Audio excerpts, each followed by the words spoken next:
Students, हम हिंदी व्याकरण में शब्द विचार का अध्ययन कर रहे थे। अब तक हमने जाना शब्द किसे कहते हैं। एक या एक से अधिक वर्णों से बने सार्थक ध्वनि समूह को शब्द कहते हैं। पद किसे कहते हैं? जब शब्दों का प्रयोग वाक्य में किया जाता है तब वे पद कहलाते हैं। शब्दों का वर्गीकरण। शब्दों को 4 वर्गों में बांटा गया है। पहला, स्रोत या उत्पत्ति के आधार पर। दूसरा, रचना के आधार पर। तीसरा, प्रयोग के आधार पर। और चौथा, अर्थ के आधार पर। हमने स्रोत या उत्पत्ति के आधार पर वर्गीकरण पढ़ा था। उत्पत्ति के आधार पर शब्द के 4 भेद हैं: तत्सम, तद्भव, देशज और विदेशी। तत्सम शब्द संस्कृत के वे शब्द जो हिंदी भाषा में ज्यों के त्यों प्रयोग किए जाते हैं, यानी बिना किसी बदलाव के संस्कृत भाषा से हिंदी भाषा में आए हुए शब्द को तत्सम शब्द कहते हैं। तद्भव शब्द संस्कृत के वो शब्द जो परिवर्तन के साथ हिंदी भाषा में आए हैं, उन्हें तद्भव शब्द कहते हैं। देशज शब्द भारत की जनजातियों और ग्रामीण क्षेत्रों में बोले जाने वाली बोलियों से निकले हुए वो शब्द जो हिंदी भाषा में आए हैं, उन्हें देशज शब्द कहते हैं। विदेशी शब्द विदेशियों के संपर्क में आने से जो शब्द उनकी भाषा से हिंदी भाषा में आए हैं, उन्हें विदेशी शब्द कहते हैं। अब हम रचना के आधार पर वाक्य के शब्द के भेद जानेंगे। रचना के आधार पर, रचना या बनावट के आधार पर शब्दों को निम्नलिखित 3 भागों में बांटा गया है: रूढ़ शब्द, यौगिक शब्द, योग रूढ़ शब्द। शब्द की बनावट की वो शब्द किस तरीके से बने हैं, उनके अनुसार उन्हें 3 भागों में बांटा गया है: रूढ़ शब्द, यौगिक शब्द और योग रूढ़ शब्द। रूढ़ शब्द वे शब्द जो किसी एक अर्थ या चीज के लिए निश्चित हो गए हैं, उन्हें रूढ़ शब्द कहते हैं। इसके टुकड़े संभव नहीं हैं, यानी वो शब्द रूढ़ शब्द कहलाएंगे जो एक ही अर्थ देते हैं और एक ही चीज के लिए प्रयोग किए जाते हैं, यानी उस चीज का वो नाम है। इसके अलावा वो किसी और चीज में प्रयोग नहीं किए जाते। जैसे पृथ्वी, सूरज, पानी, मेज, दिन, रोटी, मुंह। जैसे पृथ्वी है, पृथ्वी एक निश्चित अर्थ देने वाला शब्द है, एक ही अर्थ देता है। फिर पृथ्वी के प्राय मिल जाएंगे आपको, मतलब ऐसे वही अर्थ देने वाले शब्द मिल जाएंगे आपको, जैसे भूमि है, धरा है, लेकिन पृथ्वी शब्द आते ही एक ही चीज के लिए है जिस पृथ्वी पर हम रहते हैं। सूरज है, सूरज किसी संज्ञा भी हो सकता है, किसी का नाम भी हो सकता है, लेकिन सूरज का यहाँ से तात्पर्य है वही जो आपको आसमान में दिखाई देने वाला ऊर्जा का स्रोत, उसे सूरज कहा गया। एक सूरज शब्द आते ही एक निश्चित अर्थ है कि आसमान में चमकने वाले सूरज के लिए ये प्रयोग किया जाता है। ठीक, वे शब्द जो किसी एक अर्थ या चीज के लिए निश्चित हो, ये निश्चित नाम उसी चीज का हो, तो ये कौन से शब्द कहलाते हैं? रूढ़ शब्द। और इनके टुकड़े नहीं किए जा सकते। ये ना इसमें प्रत्यय लग सकता है, ना इसमें उपसर्ग लग सकता है। ये 2 शब्दों के मेल से नहीं बने, ये एक ही शब्द है, इनके टुकड़े नहीं किए जा सकते। और ये एक निश्चित अर्थ देने वाला एक निश्चित चीज के लिए प्रयोग किया जाता है। आगे देखिए, यौगिक शब्द। यौगिक शब्द यानी योग से बने हुए शब्द। जिन्हें जोड़कर बनाया हो।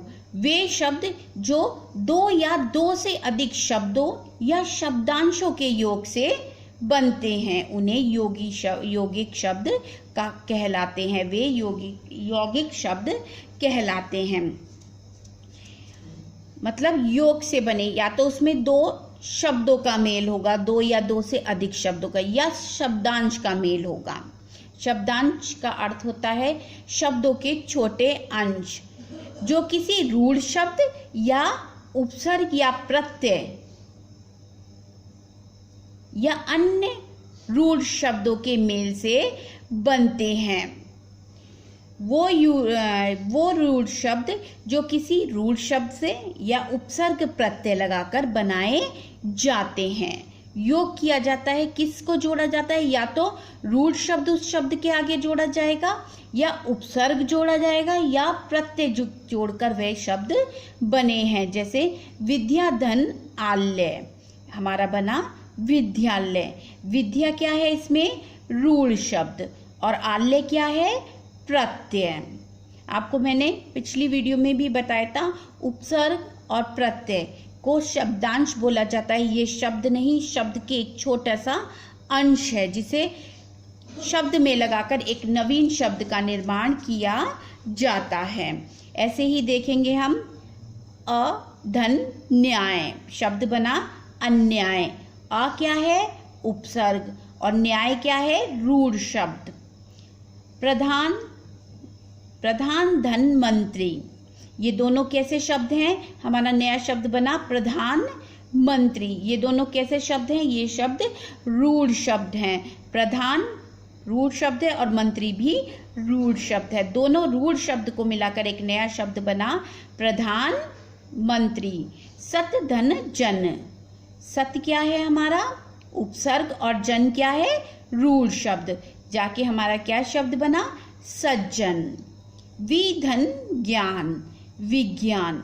वि क्या है? उपसर्ग, और ज्ञान क्या है? रूढ़ शब्द। अधन सभ्य, असभ्य। अ क्या है? उपसर्ग, और सभ्य क्या है? रूढ़ शब्द। इसकी परिभाषा को आप बहुत अच्छे से देखेंगे। यौगिक का अर्थ है योग से बनने वाले शब्द, यानी जोड़ के साथ बने। रूढ़ शब्द के साथ रूढ़ शब्द जुड़ के नया शब्द बने, रूढ़ शब्द के साथ प्रत्यय लगकर शब्द बने, या उपसर्ग लगकर शब्द बना। चाहे उपसर्ग आगे लगता है और प्रत्यय पीछे लगता है। यौगिक यानी योग से बनने वाले शब्द, वे शब्द जो दो या दो से अधिक शब्दों या शब्दांशों के योग से बनते हैं उन्हें यौगिक शब्द कहते हैं। आगे देखते हैं। योग रूढ़ शब्द, जो शब्द दो या दो से अधिक शब्दों या शब्दांशों से मिलकर बनते हैं, किंतु उनको प्रयोग सामान्य अर्थ के लिए ना होकर, उनका प्रयोग सामान्य अर्थ में ना होकर किसी विशेष अर्थ में होता है, उसे योग रूढ़ शब्द कहते हैं। जब आप इसका उदाहरण देखेंगे ये आपकी तब समझ में आएगा। जैसे हम उदाहरण देखते हैं इसका। हिम धन आल्य, हिम माने बर्फ, आल्य माने घर। हमारा क्या बना? हिमालय।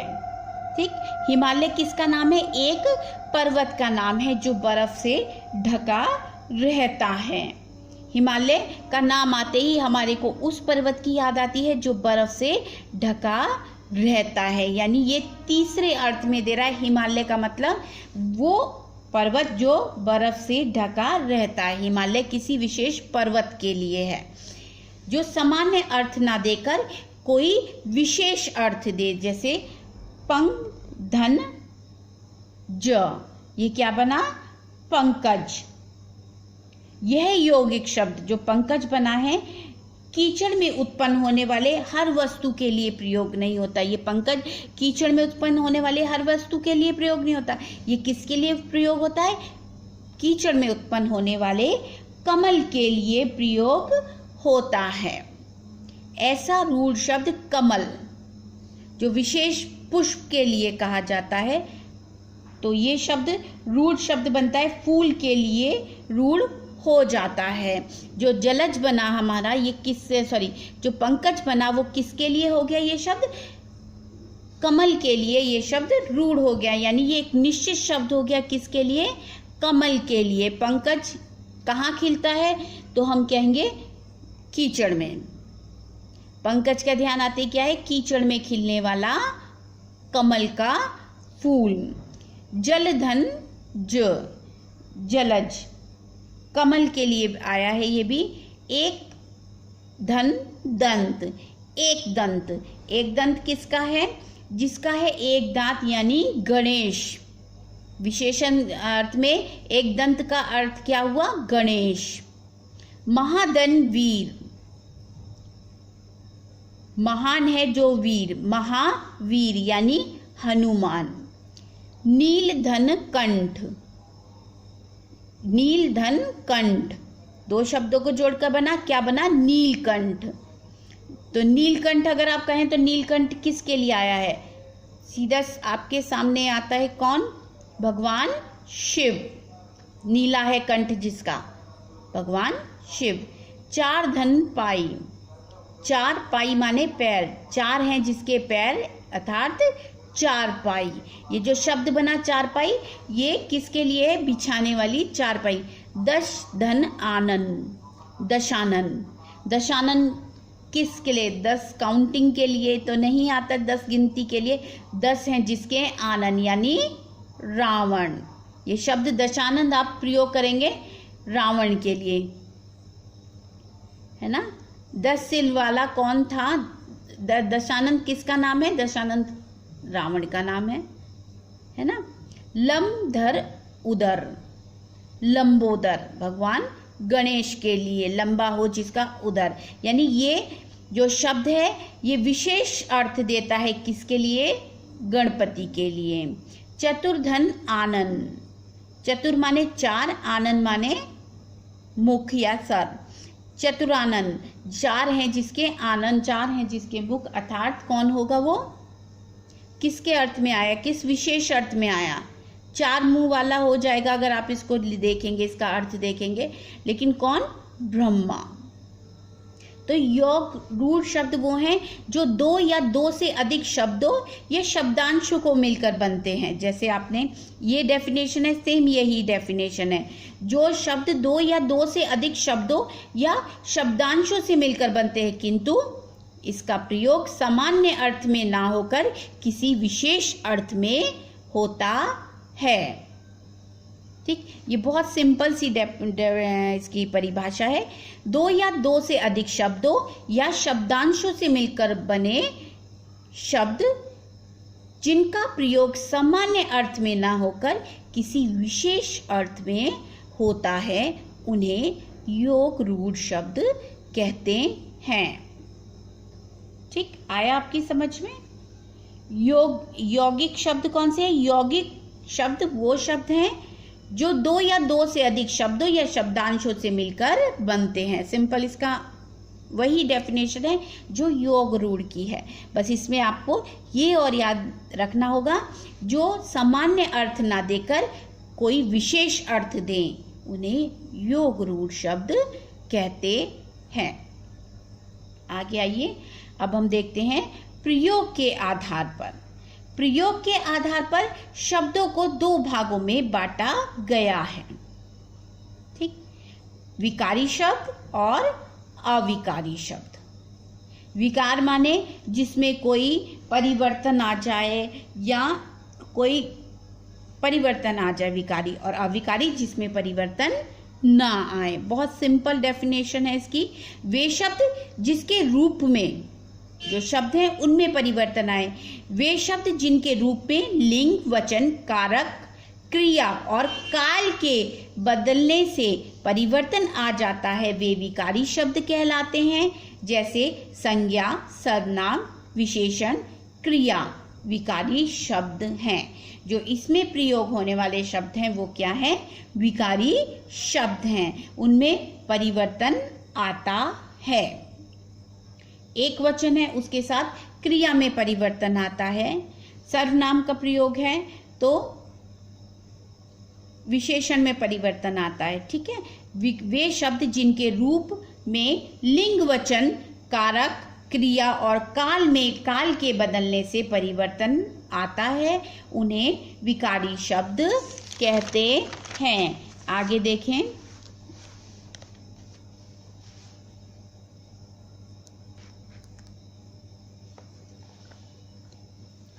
अविकारी शब्द, जिन शब्दों में लिंग, वचन, कारक, क्रिया और काल के बदलने से परिवर्तन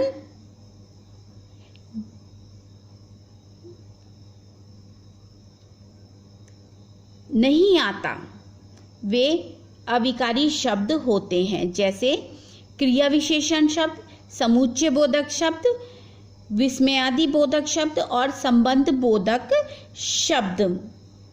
जिन शब्दों में लिंग, वचन, कारक, क्रिया और काल के बदलने से परिवर्तन नहीं आता, वे अविकारी शब्द होते हैं।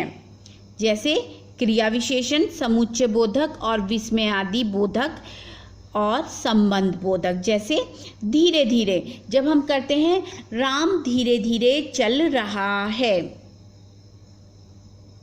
ठीक, राम धीरे धीरे चल रहा है, सीता धीरे धीरे चल रही है, क्रिया बदली परंतु शब्द में धीरे धीरे में कोई परिवर्तन नहीं आया। वे धीरे धीरे चल रहे हैं, वह धीरे धीरे चल रहा है।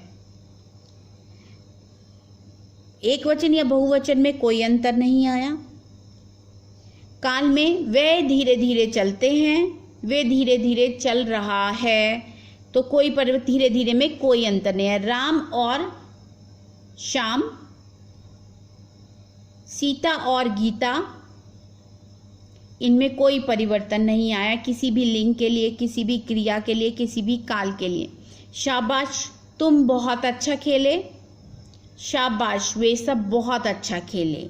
विस्मयादि बोधक का अगर हम प्रयोग करते हैं, अरे तुम कितने सुंदर हो, अरे सीता कितनी सुंदर है, तुम सुंदर, अरे तुम सुंदर दिख रहे हो, के पहले सीता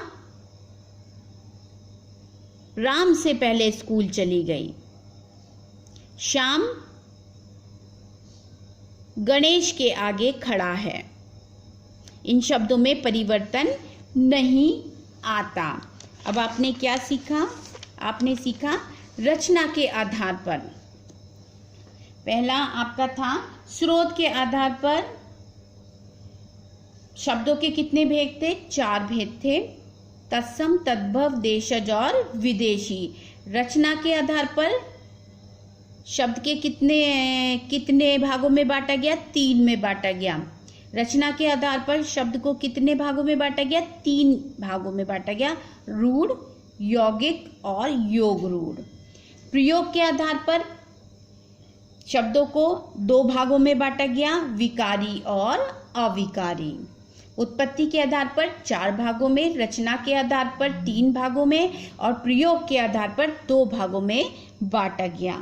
अगली वीडियो में हम अर्थ के आधार पर शब्दों का प्रयोग सीखेंगे।